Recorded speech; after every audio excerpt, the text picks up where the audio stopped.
रेवती आम माटीर स्वर पत्रिकाटी को मु यार जन्मलग्न ठारू पढ़ी आसुची एवं देखिछि यार उत्तरोत्तर उन्नति दिगरे यह गति करि चलिछि।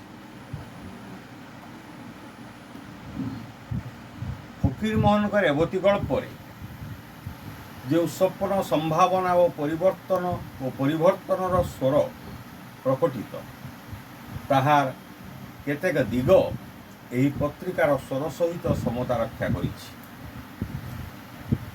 गोटे पत्रिका को चलई रखिबा सहज काम नुहे, किंतु सही परि कष्ट स्वीकार करी एही पत्रिकार संपादिका सुभाषिनी जेना और सह संपादक कृष्ण कुमार महांती जेपरि आगको आगको बढ़ी चली ताहा गर्व और गौरवर विषय। उड़िया पत्र पत्रिका मध्य रेवतीर वैशिष्ट्य बारी होई पड़े। यह बालेश्वर ठारू उड़ीसा तथा देश विदेश विभिन्न पाठकों आदरणीय हो पारि।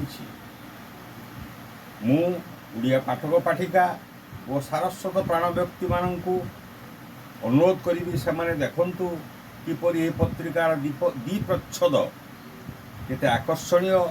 यह व्यतीत एथिरे विभिन्न प्रसंग गल्प कविता भ्रमण कहानी रोषे इत्यादि संपर्क में आलोकपात करा जाइछि। यार संपादकीय और कृष्ण कुमार महांती को शेष पृष्ठा जे केते उन्नत यह स्वीकार करने को पड़े।